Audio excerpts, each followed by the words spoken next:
with Equity Real Estate and Utah Home Sweet Home, and we're back to talk about the 6th largest concern that sellers have, which is pre-approving their buyers. Let's say you get a buyer who submits an offer.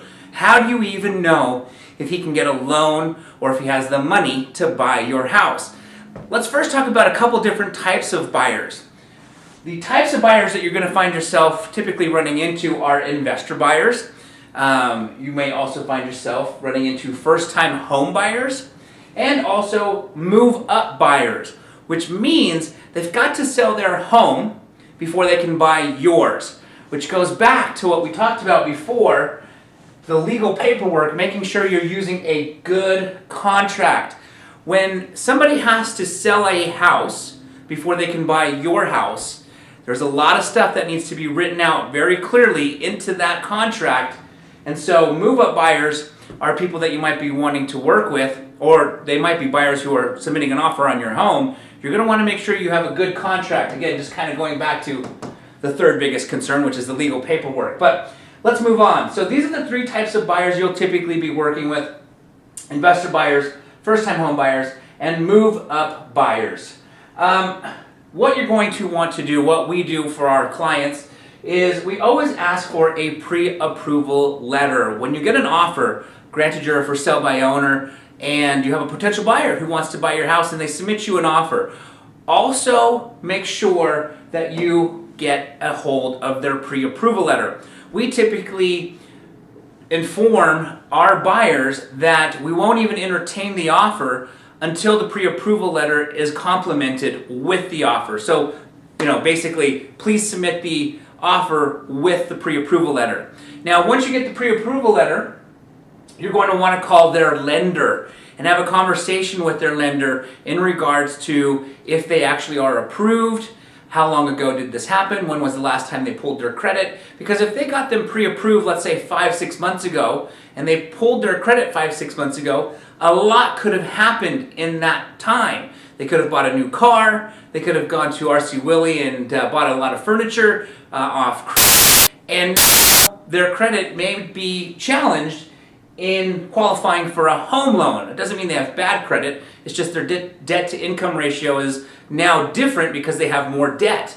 And so they might not be able to qualify for a home loan. So you're going to want to have a conversation with their lender, and you're going to want to do this. This is so important. You're going to want to do this before you accept their offer. Granted, you're going to accept their offer. Let's say they offer you a full price offer, which is good news. You're very excited about that. But before you let them lock your house under contract for the next 14 days or however many days they have for their due diligence and their financing appraisal deadline, before you lock your property up, you're going to want to make sure that they are approved for that loan. At least call the lender and see how far along the process they are. When was the last time they pulled their credit? Because if you do not do this and 3 weeks goes by and long and behold they are not able to qualify for a loan, you've just lost 3 weeks of marketing your home to other potential buyers. They back out of the contract, you're back on the market, and you've just lost a lot of time. So definitely make sure you have a conversation with their lender and try and get the best idea possible on if they're a qualified buyer from their lender before you lock it under contract and accept their offer. Granted, they submit a good offer. Now, a great idea you can do is if you're working with a buyer who maybe doesn't have a lender, or a buyer that doesn't have a preferred lender, meaning he doesn't really have a lender that he cares to use, you may want to recommend one.